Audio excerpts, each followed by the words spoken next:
That's a great question. Um,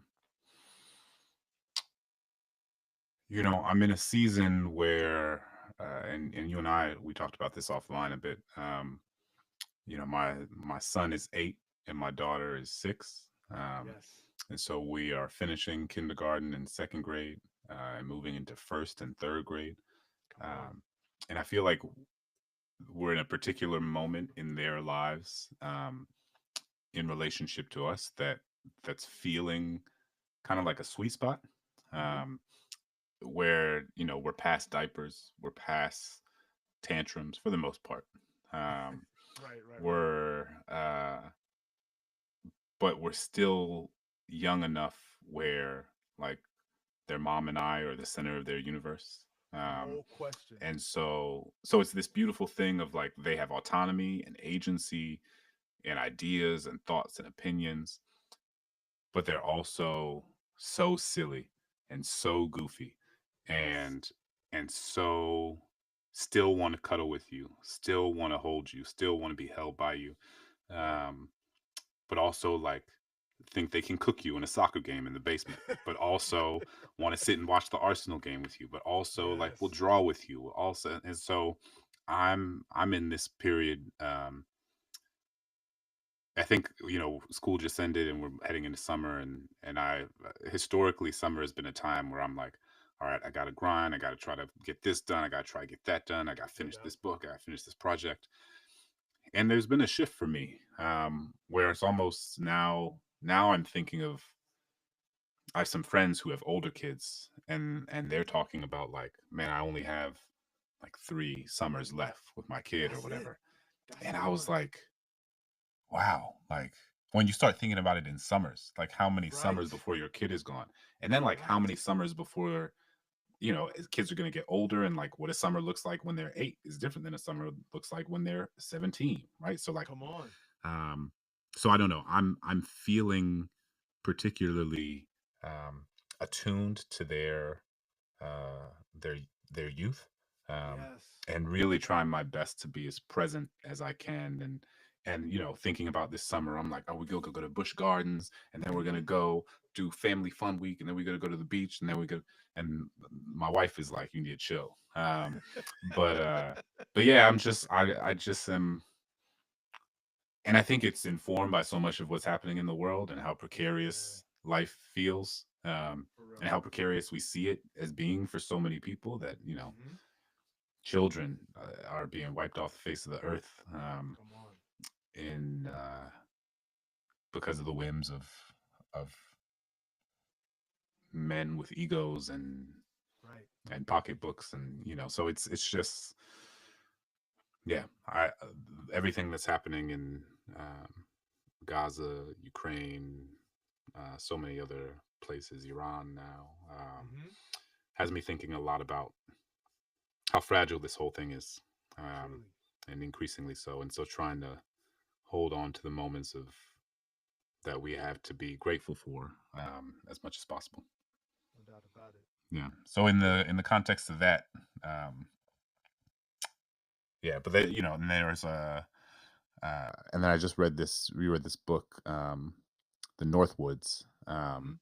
which is a, I don't do a lot of rereading of books because there's so many I want to get to, but Of it's course. this novel that came out a couple years ago, about, and I'm a sucker for, like, intergenerational narratives. Ooh, come And on. so it's a intergenerational narrative about this house. It's, like, based on a house that has existed over the course of multiple centuries, and all the different people who reside in it. And the author is Daniel Mason. I never read him before, but this book was a finalist for the Pulitzer 2 or 3 years ago, Okay. and it blew me away. It's just so beautifully written, so creative, so, um, and I have this sort of low grade anxiety around AI, and what it means for art making. Come on. And I read this book, and it was just one of those things where I was like, nah, ChatGPT couldn't do this. And that was, I think I needed that, because I think I felt, um, the more we talk about, like, super intelligence and Right. what computers are going to be able to do and not do, um, in the future, I think it was helpful for me to read something that was like, no, there's still some things only humans can do, That's it. and that was important. Absolutely, absolutely. Because, you know, I tell you along the lines of what you were saying initially. My dad hit me with something this past spring that just bowled me over when he was talking about my sons and said, in 10 years they're gonna be talking to two grown men, and I was like, 10 years ain't that long. Not at all. Because yours, you got a 10-year-old, right? Yeah, I have a 10-year-old now and I have an 8-year-old as well. And so everything you're describing, we're still in that sweet spot before, Yeah. adolescence just changes the game Hmm. entirely. And so right there with you in terms of trying to be entirely present while so much is happening in the world that, Yeah. that calls and pulls on you vocationally, but you still got to be present because this time is precious. Absolutely. And you have this, I've recently realized that, like, man, my kids are closer, and even more so for you, but like my kids are closer to being teenagers, or my son at least Yeah, is closer to being a teenager than he is a toddler. And right, I was, and like the toddler piece was just yesterday, right? And I'm like, man, you'll be 13, like right. 12, 13, and it's a whole, and adolescence, looks so different now than it did for us, right? The scary part.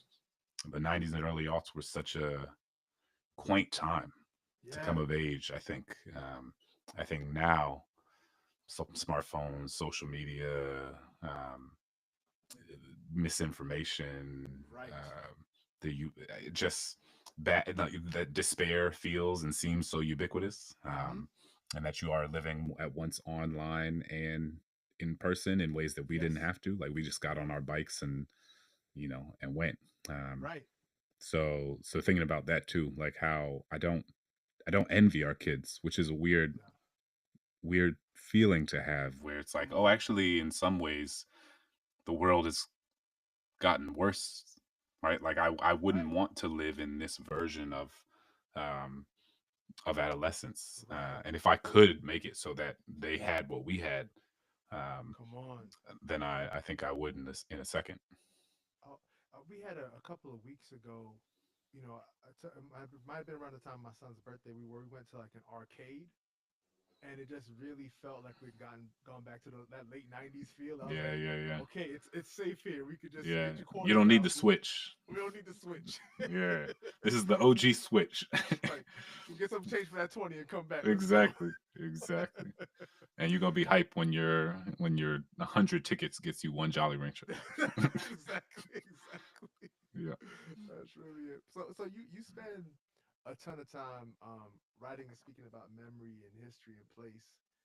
What are those moments or maybe even silences that you sort of decide, okay, I need to stay here for a little bit. I need to park the bus here. I need to linger here. It depends on the sort of project that I'm working on. Mm, Obviously, with how the word is passed, I was thinking a lot about, which for folks, I shouldn't assume folks know. How the word is passed is a book about how different historical sites around the country reckon with or fail to reckon with their relationship to the history of slavery.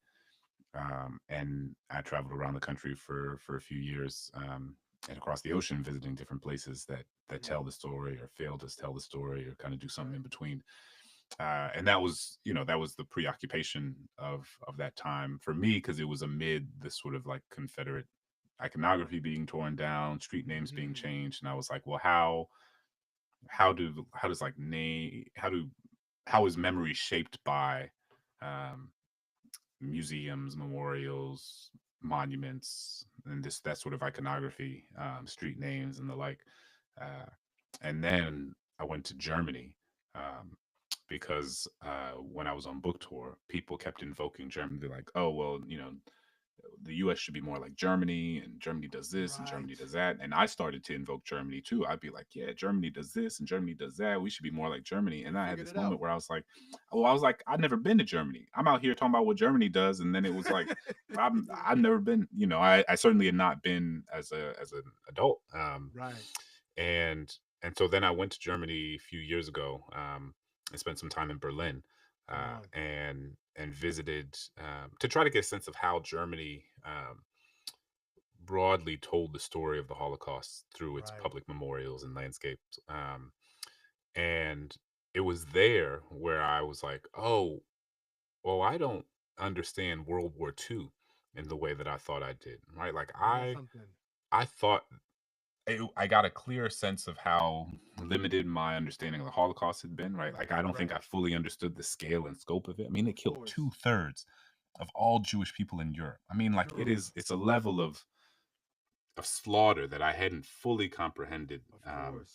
growing up. And then it just and then you start to think about all the other people who were caught up in the Holocaust as well. You know, there's 6 million Jews, but also 6 million or so other people Yes.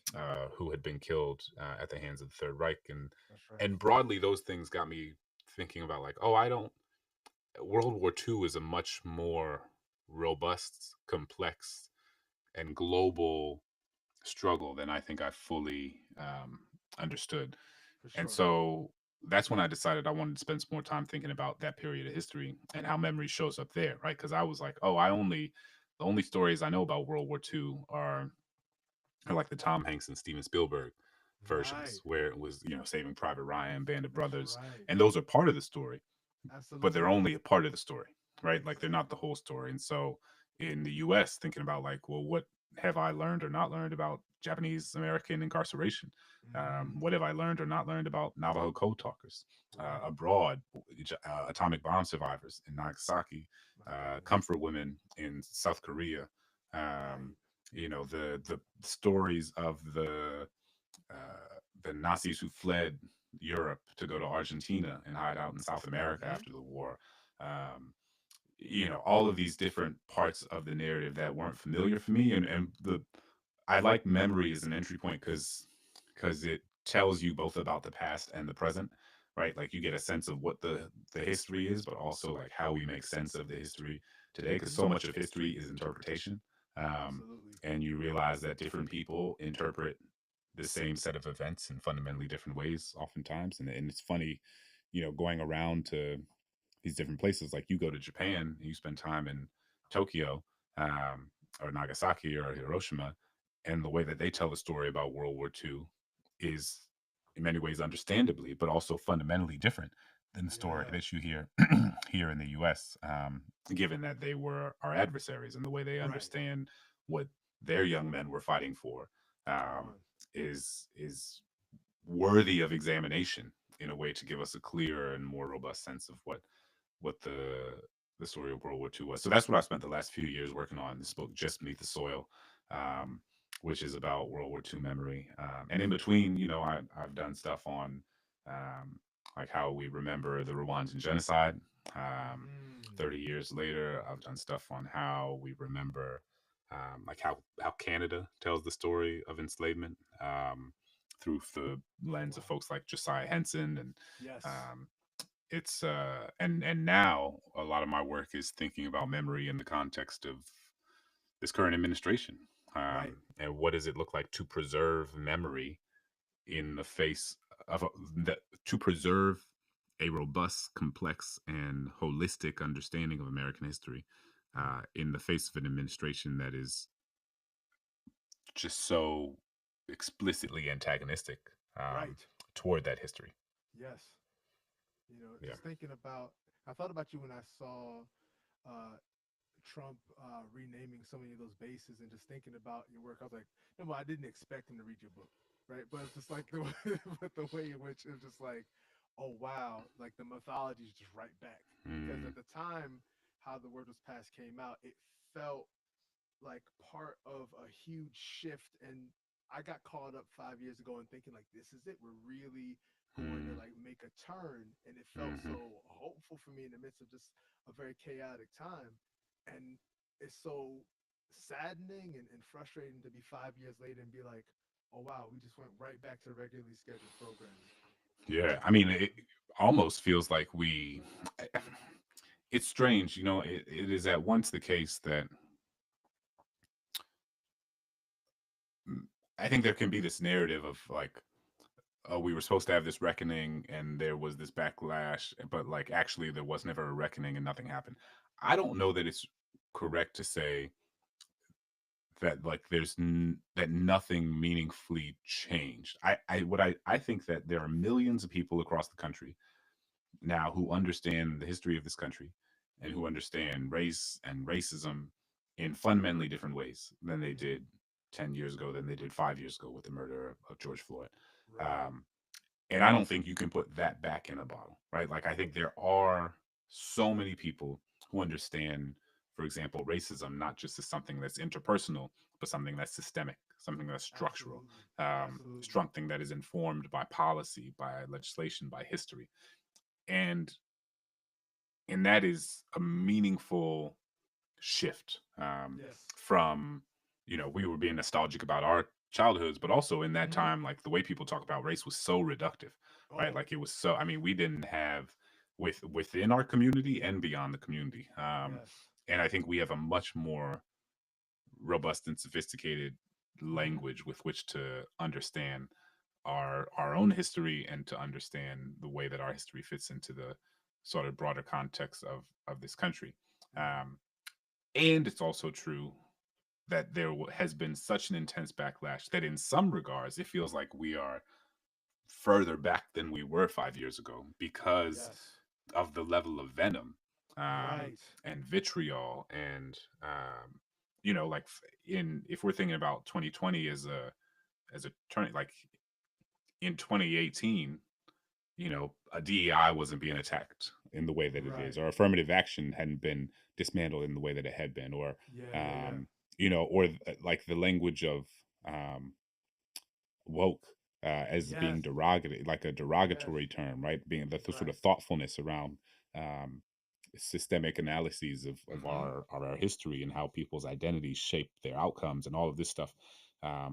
That wasn't present. So in some ways, we have gone even further back than we were, but in other ways, there has still been meaningful progress that is important to acknowledge. And so I think it's a sort of both and, scenario. But we also know that at every point of American history where there has been a meaningful shift, around issues of race, and issues of Yeah. American, how we think about American history, and how we ask white Americans to tell a different story of themselves.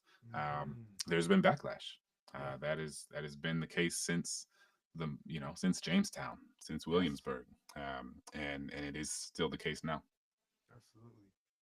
I was, I remember just like reading how the word was passed, and although the book had come out, I had talked to you since the book had come out, but I'm reading about you traveling to all these different sites, and I'm just praying for you. I know you're okay, but just reading, I'm just like, Lord, just keep this brother safe, and just thinking about the travels you were on, and just the work you were doing in visiting these sites of memory.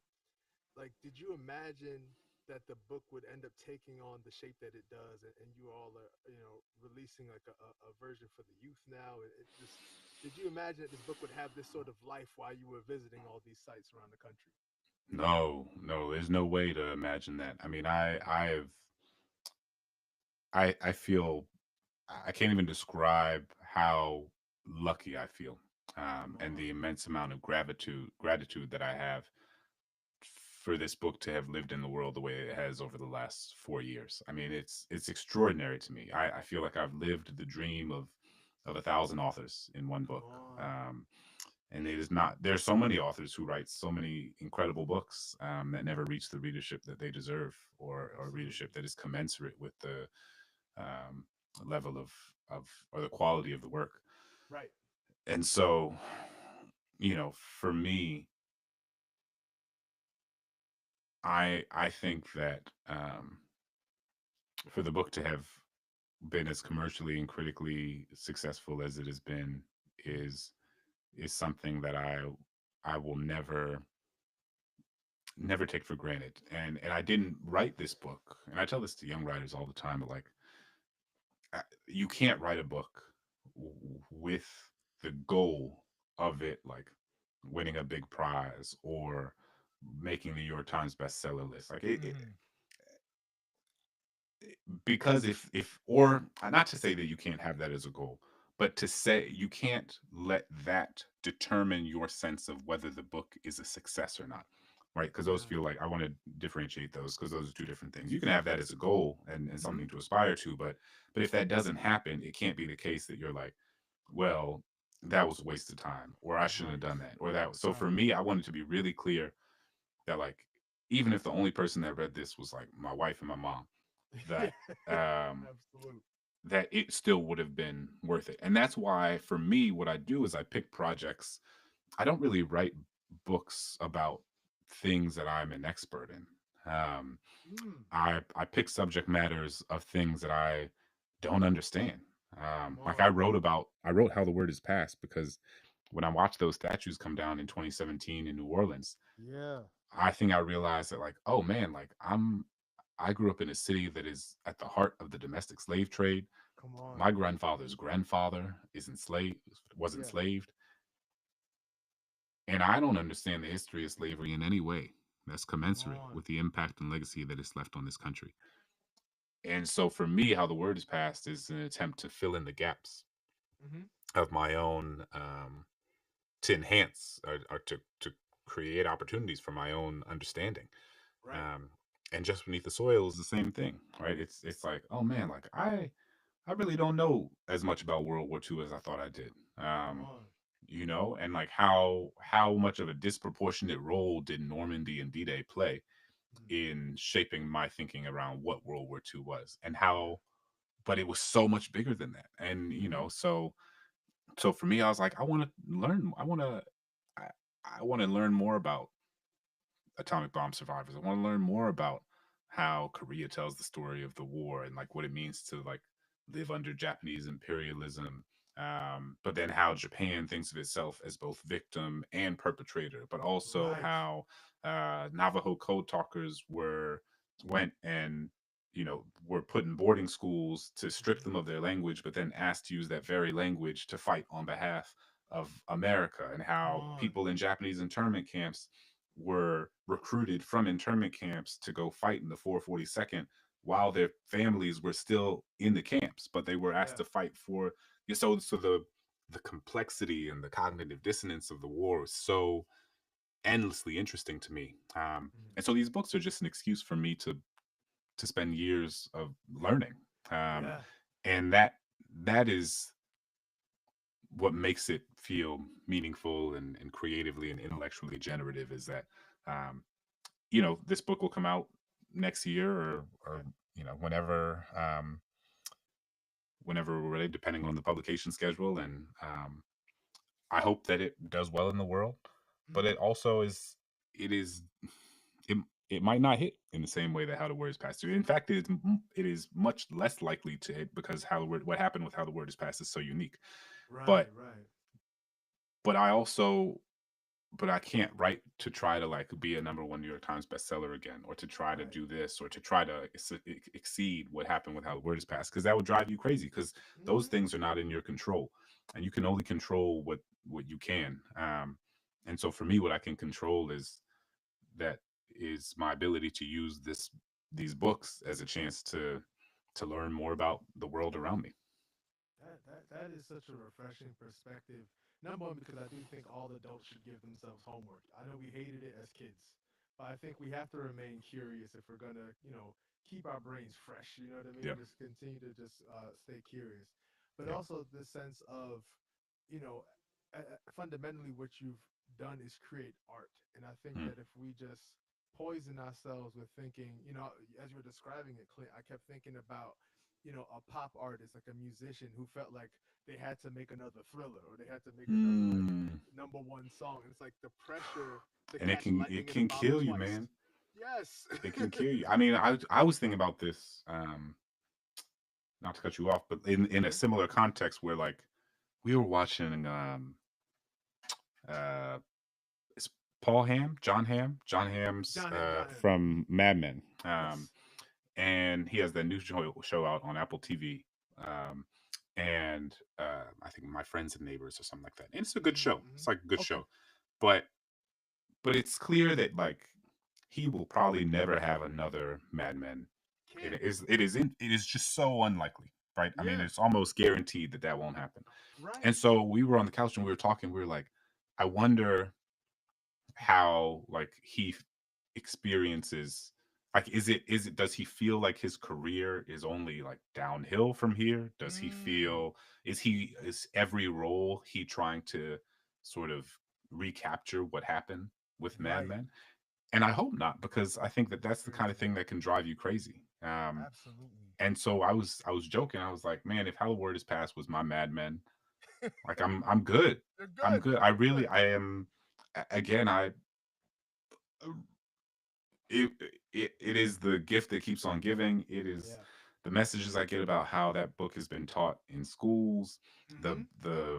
emails I get from like Fox News watching grandmas Yeah. who are like, Yeah. I never thought about it this way, and this Come book on. changed my perspective. And I don't write these books to change anybody's mind or to, Sure, sure. but when it does, it's, I don't know. I mean, it's such a, I feel so grateful to be in this position and to No have doubt. created something that has moved people in the way that it has. So yeah, it's just, you have to, if I spent my whole life trying to exceed the recapture or exceed the success of that book, I would go crazy, because also Yeah. so much of the timing of art is tied to a particular moment in time, No right? And question. it is tied to, it's about timing, right? In the Right. same way that um Black Panther, right? Yes. When Coogler did Black Panther, like um that is um or when Black Panther came out, did Coogler Mm-hmm. do the original Black Panther, or He he did. see the second? He did the He original. did. He did both. Um, Yeah.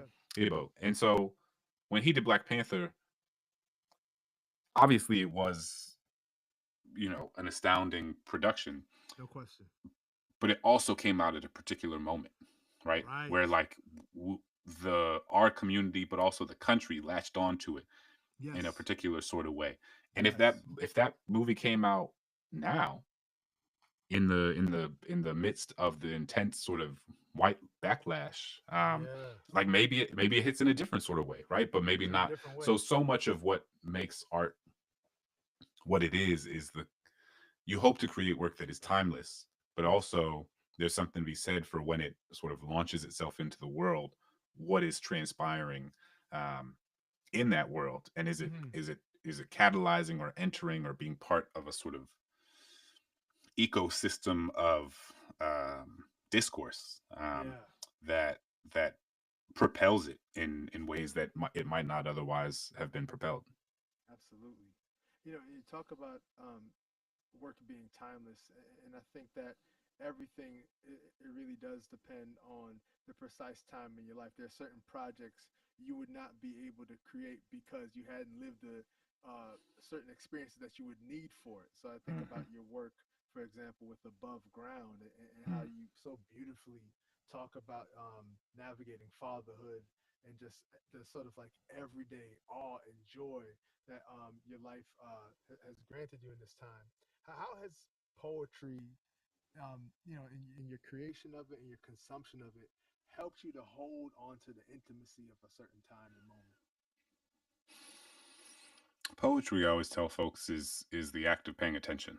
Um, Mm-hmm. it is the thing that allows me to home in on a moment, on a feeling, on an idea, on something to more acutely examine what is happening within me and also the Mm-hmm. world that is happening beyond me. Uh, and I think especially in this technological moment, when and I am as guilty of it as anybody, where like you pull out my phone and start scrolling as when I'm at the gas station, when I'm in the Totally. CVS line, when I'm, Yes. it just is our default. Right. And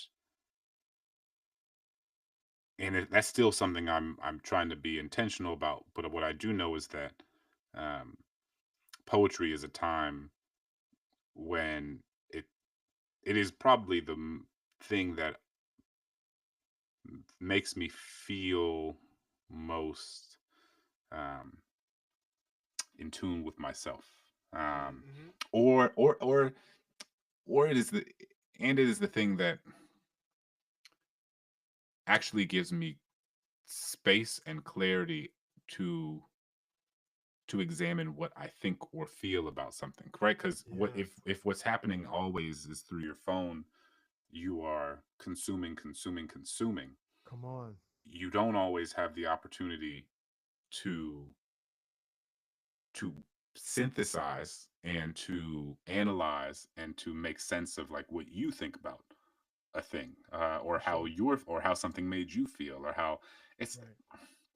they can be they can be sort of, it's like almost like a meditation practice for me, I right? hear Like that. it's the thing where um like there's no headphones on, there's no podcast plan, no audiobook plan, no, it's just it's me and the page. And sometimes Right. ironically it is me on my phone, but For like, sure. but it is in the notes app, like trying Yes. to it is. And this is why one of the things that makes me anxious about AI. I mean, so much does. And AI is going to be a thing that transforms our world. Already has transformed our world. Absolutely. And I hope that it cures a lot of cancer, and I hope that Hmm. it makes a greener planet. I hope it can figure out how to solve some of our biggest problems. Um, it also is something that I'm like, man, if everybody starts using this to write, like if writing just becomes actually being able to enter effective prompts, Right. so that Right. Claude or ChatGPT or Gemini writes the thing Hmm. for you. Like Yeah. writing is actually the primary way that I figure out what I think about something. Like I don't No actually often question. know what I feel about an idea or an issue, or until I sit down to write about it. I've never been good at pitching essays or stories for to magazines and stuff, because I wouldn't actually know what I want to say until the thing is written. And Come so on. writing and thinking are like synonymous for me. Yeah. Um, Yeah. and so for me, um, yeah, it's just one of those things that I have to, um, when I sit and write the poem, it is a creative manifestation of me trying to make sense of the world. Hmm. That makes sense. That makes a ton of sense. I don't share as much of the apprehension with AI that you've noted, but my main thing with AI is that with its consumption of water, I was like, can't it just use some dirty water? Like, I don't understand why this computer needs like Fiji. You know what I'm saying? I just Yeah. don't understand. Like Tell that's me why I tell need. me more about the what you're feeling about AI. I need something to mitigate my sort of existential, crisis I, around it. I think my perspective on AI is that people are working too hard, Hmm, and that we need something that makes tasks more efficient. So hmm, I'm with you in that I get mad when I see people using AI to create art, hmm, because I think we should be restful in creating art. I think that hmm, us creating like spreadsheets and all these like different things for business and things of that nature are so time consuming that hmm, those are things we should be, sort of like delegating to the machines. And hmm, we should be the ones spending time just being like, I'm going to sit outside in nature and write a limerick. I'm going to hmm, paint with watercolor. I'm going to think about a really cool movie I'd like to watch and start jotting a storyboard for that. I hmm, think if we did that, we'd have a much more restful society. And if we hmm, had a society that was better rested and people actually had time for hobbies, they'd be more pleasant with each other. It solves so hmm, many conflicts. So I can see it as like a net hmm. positive from that side. But because it uses so much water, So much water. I'm so scared about that. Yeah, I just have Most Def New World Water playing in my head on repeat. Because you're right. It is this thing where the imagery I have where it talks about the need for fresh water. It's um, just like people pouring bottles. I have this sort of that's image what of I'm like them at the saying. spot pouring out bottles of Dasani into the feed the system. To feed the Oh, system. oh God. Totally. Just going to Costco, just coming back. Exactly. Get the Evian. That's right. The best. Only the best. Only the Only the best for this best. year. Yeah, man. And I'd love for you to, because something I think about. is, we both had the joy of being high school English teachers, and I Mm. can't imagine doing that now. I think because of AI, it'd be like pencil and paper only. Yo, Blue But Book. blue book, straight up blue Blue Book, book. man. Yeah.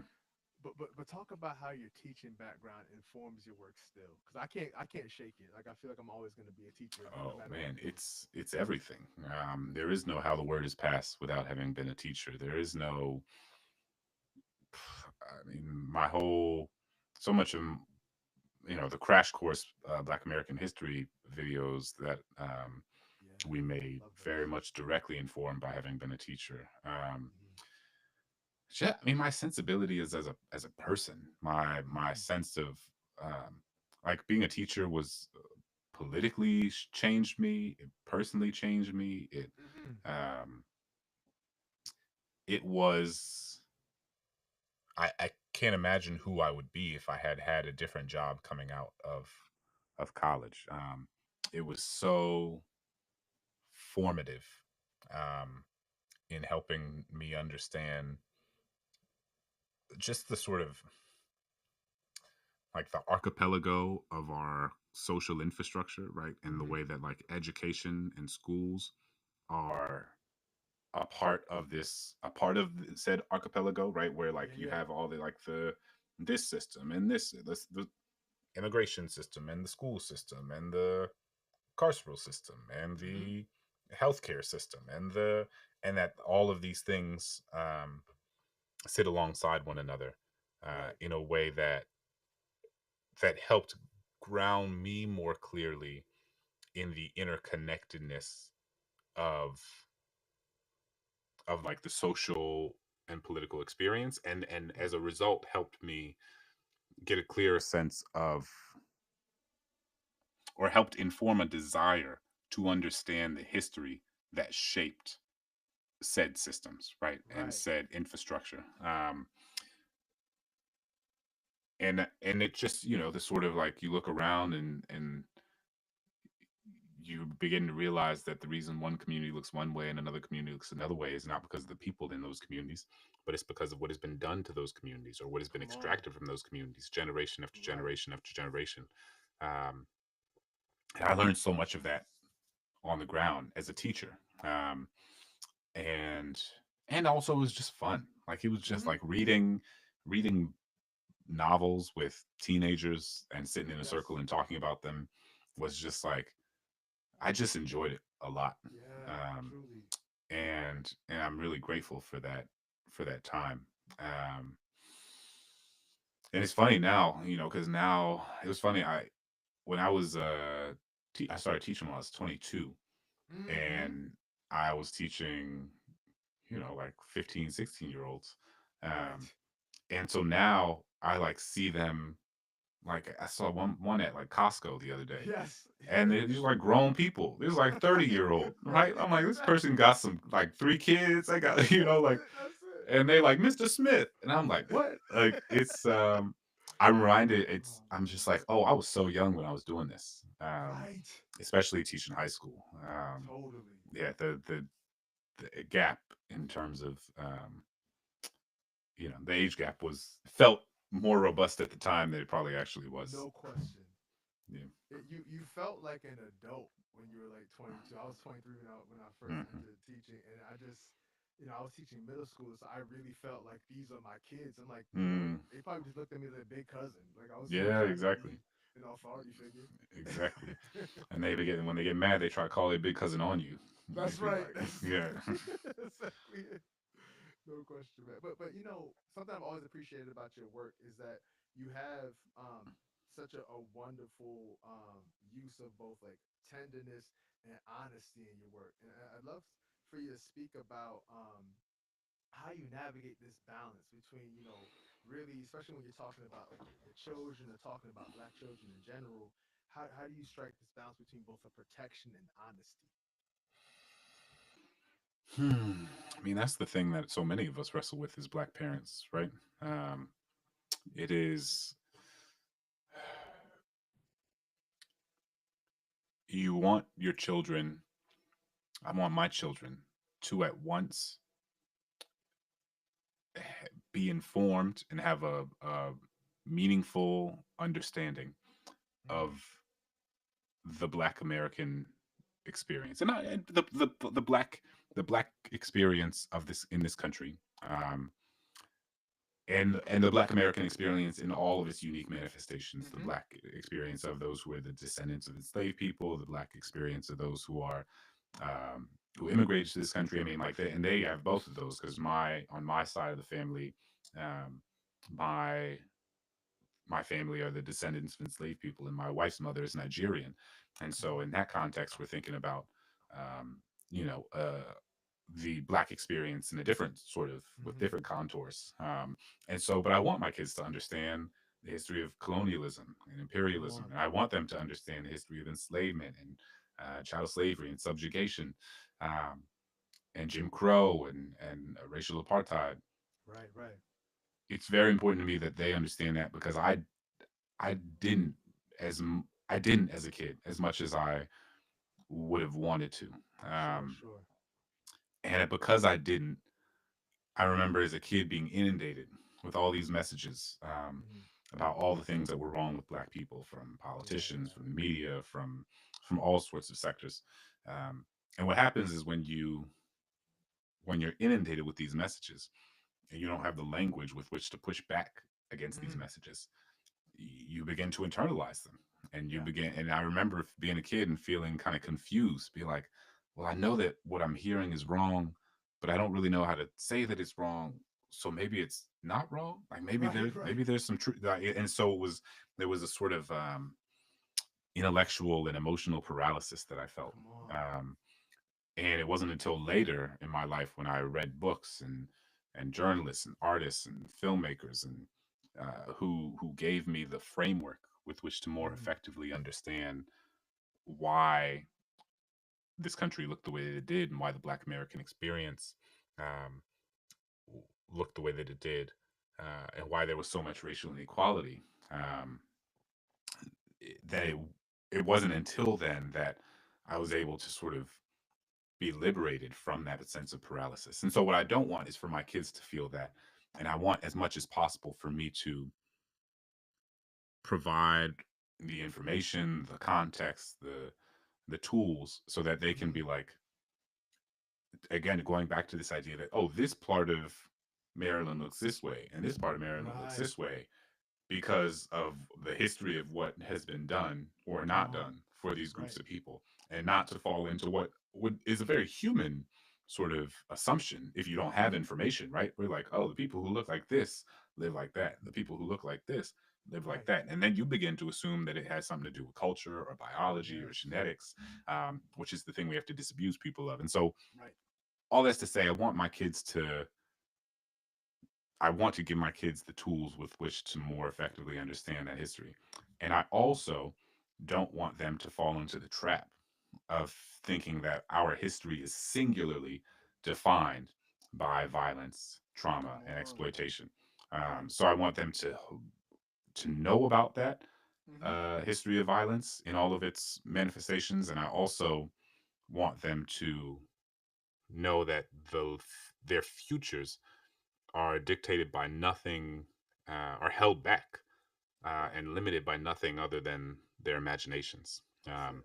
And I want them to understand the possibilities of their future and also the expansiveness of their Mm-hmm. past. And how remarkable is it that Black people here in the U.S. and but across the world have been subjected to incessant interpersonal and state Come sanctioned on. violence, Come and have on. still contributed to this country and this world in the Right. way that we have. I mean, that is remarkable to me. Truly. Um, and it's important that they have that. So I want my kids to have, in their libraries, they got the little biographies of, like Harry Tubman and Frederick Yes. Douglass and Ida B. Wells and Come Coretta on. Scott King, and they also have the book about the little black girl who wants to grow up and be a scientist, and the little black Come boy who on. wants to grow up and be a poet, and the little black child who wants to grow up and be a Pokemon, right? Like all of it. Yes. You Yes. got to have the whole thing, Absolutely.